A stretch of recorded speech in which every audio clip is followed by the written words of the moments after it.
প্রিয় উপস্থিতি, আপনারা সবাই উপস্থিত হয়েছেন, এজন্য আপনাদেরকে ধন্যবাদ জানাচ্ছি। কিছুটা বিলম্ব হয়েছে আমাদের শুরু করতে। আপনারা জানেন আমাদের নির্বাচন কমিশন এবং পার্টি অফিসের মধ্যে দৌড়াদৌড়ি করতে হচ্ছে।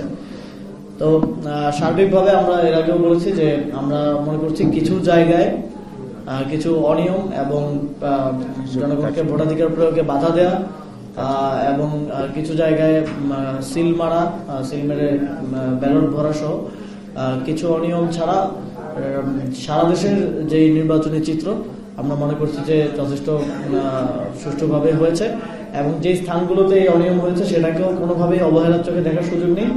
আমরা আহ্বান জানাবো ইসি সহ যারা দায়িত্বশীল আছেন সবাই সংশ্লিষ্টরা ওই আসনগুলো গুরুত্ব সহকারে বিবেচনা করবেন, ওই আসনগুলোর বিষয়ে জনগণের পক্ষে রায় দিবেন। আমরা এখন 11 দলীয় জোটের নেতাকর্মীদের প্রতি সারা দেশে যারা সারাদিন দায়িত্ব পালন করেছেন, কষ্ট করেছেন, সকলের প্রতি আহ্বান জানাতে চাই, কিছু কেন্দ্রের ফলাফল দেখে কোনোভাবেই যদি আমরা এগিয়ে থাকি তাহলে কোনোভাবে অন্য কেন্দ্রগুলো ছাড়া যাবে না। আমাদেরকে অবশ্যই কেন্দ্রে অবস্থান গ্রহণ করতে হবে, চূড়ান্ত ফলাফল আসা পর্যন্ত কেন্দ্রে অবস্থান গ্রহণ করতে হবে। আমরা ইতিমধ্যে দেখেছি যে কিছু কেন্দ্রে যেখানে শাপলাকলি কিংবা 11 দলীয় জোটের প্রার্থীরা জয়লাভ করেছে, কেন্দ্রের ফলাফলে এসে গেছে, কিন্তু ফলাফলটা প্রিজাইডিং অফিসারকে রিটার্নিং কর্মকর্তার কাছে পৌঁছতে দেওয়া হচ্ছে না। ঢাকা 8-এ কার্জন হল কেন্দ্রেই এই ঘটনা ঘটেছে। সেখানে আমাদের প্রার্থী অনেক এগিয়ে আছেন, কিন্তু প্রিজাইডিং কর্মকর্তাকে অবরুদ্ধ করে রাখা হয়েছে। ছাত্রদল এবং বিএনপি নেতা কর্মীরা বলছেন যে তারা এই ফলাফল মানেন না এবং তারা এই ফলাফলটা পৌঁছাতে দিচ্ছেন না রিটার্নিং কর্মকর্তার কাছে। ফলে এই ধরনের ঘটনা ঘটছে। এবং ঢাকা 8-এর আরেকটা বিষয় আমরা উল্লেখ করতে চাই যে আমরা দেখলাম যে বিএনপির যিনি প্রার্থী আছেন মির্জা আব্বাস, তার ওয়াইফ নিজে দাঁড়িয়ে থেকে ভোট গণনা তদারকি করছেন। তিনি কি প্রিজাইডিং অফিসার নাকি রিটার্নিং কর্মকর্তা আমরা জানি না। এখানে স্পষ্টভাবে ভোট কারচুপির এবং ভোট গণনায় ইঞ্জিনিয়ারিং এর একটা সম্ভাবনা আমরা দেখতে পাচ্ছি। তারা যখন দেখছে যে তারা পরাজিত হতে যাচ্ছে তখন তারা কোনো রাগঢাক না রেখে সশরীরে এসে ভোট কারচুপি করছেন, ভোট গণনায় ইঞ্জিনিয়ারিং করছেন। আমরা প্রশাসন, ইসি এবং রিটার্নিং কর্মকর্তাদেরকে আহ্বান জানাতে চাই তারা যেন এই ধরনের বিষয়ের ক্ষেত্রে দ্রুত শাস্তিমূলক ব্যবস্থা গ্রহণ করেন এবং এই ধরনের কোনো কিছু যাতে অ্যালাউ না করেন। এবং আমরা দেখেছি যে ইসির পক্ষ থেকে অনেক রিটার্নিং কর্মকর্তাদেরকে একটা মৌখিক নির্দেশনা তারা দিয়েছেন, তারা কোনো লিখিত নির্দেশনা দেননি। তারা মৌখিকভাবে বলেছেন যে মার্কার বক্সের বাইরে যেই ভোট পড়েছে বা সিল পড়েছে সেটা সাধারণত গণনা হওয়ার কথা না, সেটা হচ্ছে fault vote. Nova LED TV, ঝকঝকে ছবি, নিখুঁত শব্দ, 5 বছরের ওয়ারেন্টি। নোভা মানি সঠিক মান, নিশ্চিত সেবা। কিন্তু ইসি থেকে একটা মৌখিক নির্দেশনা গেছে যে মার্কার বক্সের বাইরে যে ভোট পড়েছে সেটাও ধানের শীষের পক্ষে কাউন্ট করা হচ্ছে। ঢাকা 8 আসন, পঞ্চগড় 1 আসন সহ আরো অনেকগুলো আসন থেকে এই ধরনের অভিযোগ এসেছে। ইসিকে অবশ্যই এই ধরনের কোনো নির্দেশনা দেওয়ার ক্ষেত্রে লিখিতভাবে নির্দেশনা দিতে হবে। তারা মৌখিক কোনো নির্দেশনা কোনো রিটার্নিং কর্মকর্তাকে দিতে পারেন না এবং তার ভিত্তিতে কোনো ফলাফল আসলে সেটা কিন্তু আমরা মেনে নিব না। যে আসনগুলোতে এই ধরনের অভিযোগ আসতেছে আমরা দুঃখজনকভাবে দেখছি যে ভোট গ্রহণ মোটামুটি সুষ্ঠু হলেও আমরা সেক্ষেত্রে ইসিকে এবং সরকারকে ধন্যবাদ জানালেও ভোট গণনার ক্ষেত্রে অনেক সূক্ষ্ম কারচুপির আশ্রয় গ্রহণ করা হচ্ছে। এই ক্ষেত্রে আমরা ইসিকে আহ্বান জানাবো, ইসি সেক্রেটারিকে এই বিষয়ে যোগাযোগ করা হলে তিনি আমাদেরকে রেসপন্স করেননি, তিনি কল পর্যন্ত ধরছেন না। আমরা আহ্বান জানাবো যে আপনারা যে কোনো নির্দেশনা লিখিতভাবে দিবেন, মৌখিক কোনো নির্দেশনা দিলে এটার দায়িত্বশীলকে পরবর্তীতে আর খুঁজে পাওয়া যাবে না। সুতরাং আপনারা যে কোনো নির্দেশনা লিখিতভাবে দিতে হবে যাতে করে পরবর্তীতে আমরা আমাদের ভোটাধিকার বা গণতান্ত্রিক অধিকার আদায়ের ক্ষেত্রে উচ্চ আদালত থেকে শুরু করে যে কোনো জায়গায় আমরা কথা বলতে পারি। এবং আমরা দেখছি যে বিভিন্ন কেন্দ্রে যেখানে আমাদের প্রার্থীরা এগিয়ে আছে সেখানে ভোট গণনা 2 ঘন্টা আগে শেষ হয়ে গেল, সেগুলো রিপোর্ট করা হচ্ছে না।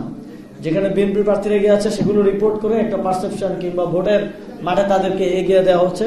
ফলে প্রথম দিকে আমাদের অনেক প্রার্থী এগিয়ে থাকলেও তারা এখন এই ধরনের সূক্ষ্ম মেকানিজমের মধ্য দিয়ে তারা তাদের একটু কম্পিটিটিভ পর্যায়ে বা পেছনের দিকে চলে যাচ্ছেন। এক্ষেত্রে আমরা আহ্বান জানাবো যেই কেন্দ্রের ফলাফল গণনা হয়ে গেছে সেটার সাথে সাথে যেন রিটার্নিং কর্মকর্তাকে দেওয়া হয়, যে আসনের ফলাফল গণনা হয়ে গেছে সেটা যেন সাথে সাথে নির্বাচন কমিশনে দেওয়া হবে। এক্ষেত্রে যেন কোনো ধরনের বিলম্ব করা না হয়। আমি যখন এখানে দাঁড়িয়ে কথা বলছি ঠিক এই মুহূর্তে ঢাকা বিশ্ববিদ্যালয় কার্জন হল কেন্দ্রে ছাত্রদল এবং বিএনপির নেতা কর্মীরা সেখানে অবরোধ করে আছেন, প্রিজাইডিং কর্মকর্তাকে অবরুদ্ধ করে রেখেছেন এবং তারা বলছেন যে তারা এই ফলাফল মানেন না। তো তারা যদি কেন্দ্রের ফলাফল না মেনে রেজাল্ট ভোট কারচুপির মধ্য দিয়ে, গণনা কারচুপির মধ্য দিয়ে মির্জা আব্বাসকে যে ধরনের কোনো ধরনের ষড়যন্ত্র করেন, তাহলে সেই আসনের ফলাফল কিন্তু আমরা মেনে নিব না, এটা আমরা স্পষ্ট করে বলছি। এবং আমরা ইতিমধ্যে যদি একটা কম্পারেটিভ করতে যাই, ইতিমধ্যে আমরা 5টি আসনে আনঅফিসিয়ালি জয়যুক্ত হয়েছি বলে আমরা দেখছি সংবাদ মাধ্যমের রিপোর্ট, বিভিন্ন কেন্দ্রের রিপোর্ট। বেসরকারিভাবে আমরা জয়ী হয়েছে বলে দেখছি। সেই 5টি আসন হচ্ছে কুমিল্লা 4, হাসনাত আব্দুল্লাহর যে আসন, তিনি কোন কেন্দ্রে হারেননি, প্রত্যেকটি কেন্দ্রে তিনি বিজয়ী হয়েছেন এবং বিপুল ভোটে তিনি জয়লাভ করেছেন। রংপুর 4 আসনে আমাদের পার্টির সদস্য সচিব আক্তার হোসেন, তিনিও বিপুল মার্জিনে বেসরকারিভাবে জয়লাভ করেছেন। আমাদের নোয়াখালী 6 আসনে হাতিয়ায় আপনারা জানেন আব্দুল হান্নান মাসুদ আমাদের প্রার্থী, তিনিও ভালো ব্যবধানে সেখানে জয়লাভ করছেন। সারাদিন আমরা আপনাদেরকে কনসার্ন জানাচ্ছিলাম, সেই আসনে অনেক সাধারণ ভোটারদেরকে ভোট দিতে দেওয়া হয়নি, কারণ তারা আগে বুঝতে পারছিলেন যে সেই আসনে আমরা জয়লাভ করবো, সে কারণে প্রার্থীদেরকে সেখানে বাধা দেওয়া হয়েছে ভোট দেওয়ার ক্ষেত্রে। কিন্তু তারপরেও আমরা সেখানে ইতিমধ্যে জয়লাভ করেছি। নারায়ণগঞ্জ 4 আসনে আমাদের প্রার্থী আব্দুল আলমিন, তিনিও ইতিমধ্যে ভালো মার্জিনে এগিয়ে আছেন এবং আর যে কটা কেন্দ্র বাকি আছে সেখানে আমরা বলতে পারি যে তিনি ইতিমধ্যে জয়লাভ করেছেন। আর ঢাকা 11 আসনে আমাদের পার্টির সম্মানিত আহ্বায়ক নাহিদ ইসলাম, তিনি প্রার্থী, তিনিও এখন পর্যন্ত পাওয়া খবর অনুযায়ী অনেক দূর এগিয়ে আছেন এবং আমরা আশা করছি যে তিনিও জয়ী হবেন। এবং এর বাইরে আমাদের কুড়িগ্রাম 2 আসনে আদিক মুজাহিদ, ঢাকা 8 আসনে নাসিরউদ্দিন পাটোয়ারি, দিনাজপুর 5 আসনে ডক্টর আব্দুল আহাদ, পঞ্চগড় 1 আসনে জনাব সার্জিস আলম, ওনারাও এগিয়ে আছেন এবং খুবই কম্পিটিটিভ হচ্ছে। সেখানে অনেকগুলো কেন্দ্রে এখনো ঘোষণা হয়নি সেখানে।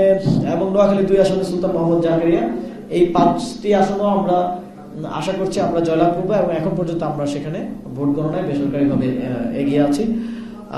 এর বাইরেও কয়েকটি আসন আমরা খুব কম্পিটিটিভ ভাবে, আরো অন্তত 10টি আসনে আমরা কম্পিট করছি, কম্পিটিটিভ অবস্থায় আছি। সেখানেও বাকি কেন্দ্রগুলোর ফলাফল আসলে আমরা আশা করছি সেখানেও আমরা কয়েকটি আসনে ইনশাল্লাহ জয়লাভ করব। এবং আমাদের এই মুহূর্তে আমরা দেখতে পেয়েছি যে কিছু কেন্দ্রের ফলাফল ঘোষণা হওয়ার পরে এবং সেখানে আমাদের শাপলা কলি এগিয়ে থাকার কারণে আমাদের নেতাকর্মীরা অনেকেই ইতিমধ্যেই ভেবে নিচ্ছেন যে আমরা বিজয় লাভ করেছি, ফলে তারা অন্যান্য কেন্দ্রগুলো থেকে সরে গিয়েছেন বা তারা একটু অসতর্ক হয়েছেন। আমাদের নেতাকর্মীদের প্রতি আমাদের স্পষ্ট নির্দেশনা থাকবে, চূড়ান্ত অফিসিয়াল সরকারি ফলাফল আসা পর্যন্ত আপনাদেরকে কেন্দ্রে অবস্থান করতে হবে এবং কেন্দ্রের ফলাফল শেষ করে কেন্দ্র ত্যাগ করা যাবে না।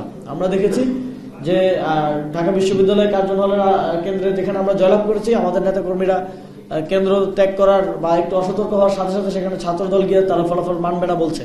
আমরা তাদেরকে হুঁশিয়ার করে দিয়ে বলে দিতে চাই, আপনারা যদি একটি কেন্দ্রের ফলাফল মানবেন না বলে কোনোভাবে ফলাফল রিগিং করে ফলাফল পরিবর্তন করার চেষ্টা করেন, তাহলে কিন্তু পুরো আসনের ফলাফল আমরা মানব না এবং আমাদেরকে আরো কঠোর সিদ্ধান্তের দিকে যেতে হতে পারে। আমরা সকলকে আহ্বান জানাচ্ছি যে যেভাবে মোটামুটি সুষ্ঠুভাবে নির্বাচন ভোট গ্রহণ সম্পন্ন হয়েছে, ঠিক একইভাবে ভোট গণনা এবং ভোট ঘোষণা সম্পন্ন হওয়ার ক্ষেত্রে সকলের সহযোগিতা আমরা কামনা করছি। যারাই দেখছেন যে তারা হেরে যাচ্ছেন কিংবা কাছাকাছি মার্জিনে পিছিয়ে আছেন, তারা ভোট কারচুপির কিংবা গণনাকে প্রভাবিত করার যে চেষ্টা করছেন, আমরা মনে করছি যে আপনাদের এই ধরনের অবস্থান থেকে সরে আসা উচিত। আপনারা যদি তা না করেন তাহলে আমাদেরকে কোনো কঠোর পদক্ষেপের দিকে যেতে হবে। আমরা আমাদের নেতাকর্মীদেরকে সতর্ক অবস্থানে থাকার নির্দেশনা দিয়েছি, আমাদেরকে প্রয়োজনে জমায়েত করতে হতে পারে। আমরা গণমাধ্যমকে অনুরোধ করছি, আমরা বিগত 2-3 দিন দেখেছি গণমাধ্যম কিছু ক্ষেত্রে বায়াসড অবস্থান নিয়েছে। রাষ্ট্রের একটি চতুর্থ স্তম্ভ হিসেবে গণমাধ্যমকে অবশ্যই নিরপেক্ষ ভূমিকা পালন করতে হবে, যেহেতু ফলাফল ঘোষণার এখনো কিছু সময় বাকি আছে।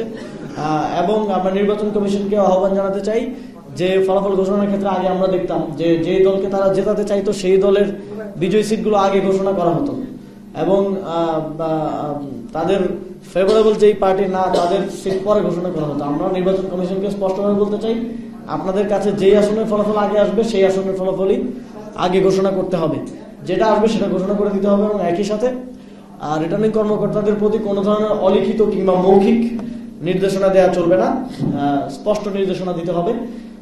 আমরা ইতিমধ্যে দেখেছি এবং আমরা অত্যন্ত আনন্দের সাথে ঘোষণা করছি যে গণভোটে এখন পর্যন্ত আনঅফিসিয়ালি গণভোটে হ্যাঁ ভোট অনেক দূর এগিয়ে আছে এবং বিপুল ভোটে হ্যাঁ ভোট বিজয়ী হতে যাচ্ছে।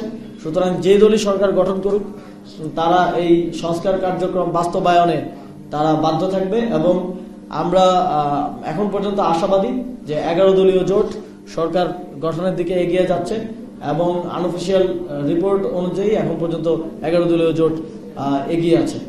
আপনাদের কোনো প্রশ্ন থাকলে করতে পারেন। ধন্যবাদ। আসসালামু আলাইকুম।